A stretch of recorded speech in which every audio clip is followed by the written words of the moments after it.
AI පාවිච්චි කරලා ඔයාගේ ෂෝට් නෝට්ස් ටික ඉක්මනට ගහගමු. ටික.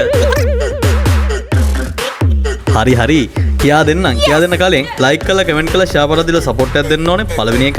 ඊළඟට YouTube එකට ගිහිල්ලා kdjayakody කියලා සර්ච් කරලා ලස්සන මුණක් තියෙන channel එකක් තියෙනවා. අන්න ඒකට ගිහිල්ලා subscribe කරලා දෙන්න ඕනේ. හරි අපි යමු වීඩියෝ එකට. මුලින්ම ඔයාලා තියෙන Google එකට ගිහිල්ලා සර්ච් කරන්න Jeda AI කියලා. Jeda AI.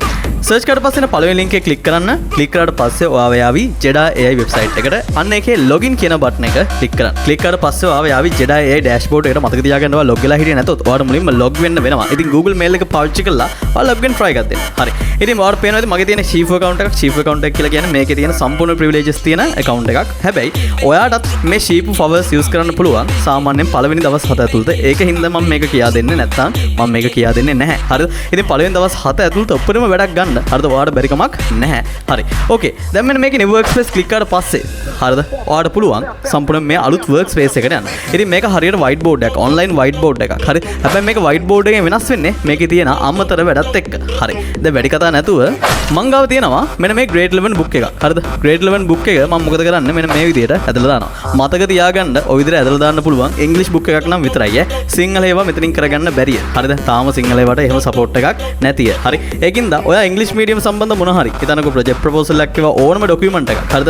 PDF ද PowerPoint ද ඕනම කියලා මලක් ඔයාට පුළුවන් මෙන්න මෙතෙන්ට සරලවම ගත්තොත් upload කරන්න. හරිද? upload කරලා පස්සේ මෙන්න මේ විදිහට ඒක upload වෙවි. මෙහෙම upload වුණා කියලා මේකේ short note එක එකපාරින් එන්නේ නැහැ. උදාහරණයක් විදිහට ඔයා මේක double click කරලා බලුවොත් එහෙම මෙන්න මේ විදිහට ඔයාට බලා ගන්න පුළුවන් මේකේ තියෙන පිටු ටික ලස්සනට පෙන්නනවා. හරි. ඉතින් ඔයාට මෙතනින් බලලා ආයේ පොත සම්පූර්ණ PDF එක open කරන්න නැතුව වෙනම මෙතනින්ම බලලා ඔයාට අවශ්‍ය ප්‍රශ්න ටික මේ document එක සම්බන්ධව මෙයාගෙන් අහන්න පුළුවන්. ඉතින් අපි අහමු applications of information and communication technology සම්බන්ධ ප්‍රශ්නයක්. හරි. ඉතින් මම මොකද්ද කරන්නේ? මම කියනවා මෙන්න මෙයාට මේක click කරලා මෙන්න මෙතන යට තියෙනවා AI කියලා එකක්. AI කියන එක click කරලා පස්සේ මෙතන AV document GPT කියලා කතන්දරයක්. data GPT නෙමෙයි data GPT කියලා කියන්නේ සාමාන්‍යයෙන් Excel document එකක් දාලා අපිට ওই charts අරම මේවා නැත්තම් summarize කරගන්න පුළුවන් විදිහේ කතාවක්. හරි. මෙන්න මේ document GPT click කරලා පස්සේ ඔයා බලන්න මෙන්න මෙතන ඔයාගේ book එක පෙන්නාවි. හරි. මෙන්න මෙතනින් ඔයාලට ක්ලික් කරගන්න පුළුවන්. ඒක මේක සිලෙක්ට් වෙලා තියෙනවා නම් හරිද? දැන් මේක එක බුක් එකක් නේ. හැබැයි ඔයාලට බුක්ස් 10ක් වුණත් මෙතන දාන්න පුළුවන්. මම හිතන්නේ up to 10. ඒ කියන්නේ 10ක් දක්වා ඔයාලට කිසිම ගැටලුවක් නැතුව මෙතෙන්ට අප්ලෝඩ් කරලා ඒ 10ම සිලෙක්ට් කරලා ඔයාලට ප්‍රශ්න අහන්න පුළුවන්. හරි. එහෙම දැම්මට පස්සේ මෙතන සිලෙක්ට් වුණාට පස්සේ දැන් මෙතන ඔයාලට ඕන දෙයක් අහන්න මම මෙතනදි දැන්ට ටයිප් කරනවා applications of ICT short note කියලා. හරිද? applications of ICT short note කියලා ටයිප් කරලා මෙන්න මෙතන මේ බටන් එක ක්ලික් කරනවා. නැත්නම් enter එක ඔබන්නකො. හරි.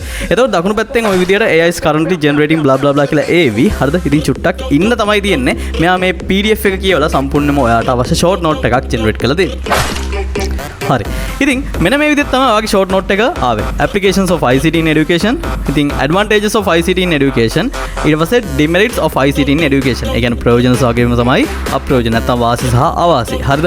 එතකොට ICT helps in gaining knowledge and blah blah blah. හරි ඔය විදිහට මේ විදිහට ඔයාලට පොඩි short note එකක් ආවා. හැබැයි දැන් මෙතනදී applications of ICT applications එකේ S එක අයින් වෙලා applications of ICT short note කියලා ගැහුවේ.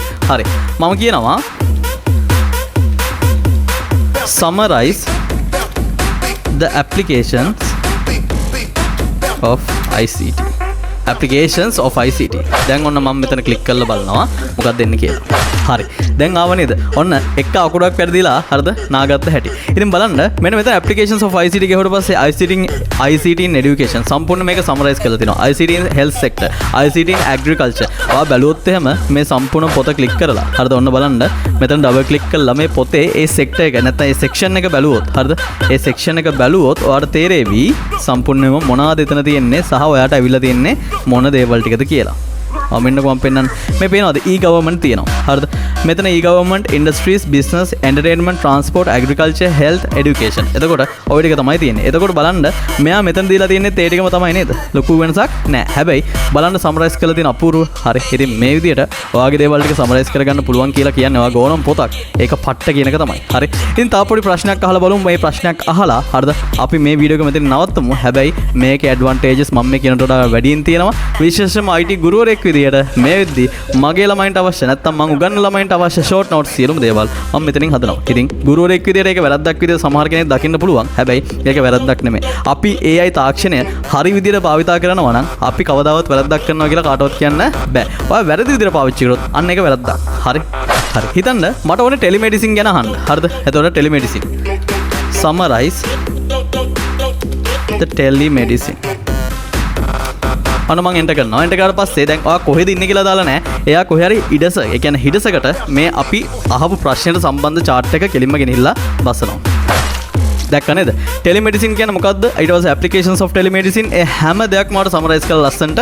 ඒ කියන්නේ මේක අර chat GPT වගේ එක දිගට හරිද? අපි නිකන් කතාවක් වගේ කියව ගන්න නෙමෙයි. අර අපිට ලේසියෙන් eye catching විදියට කියලා කියන්නේ.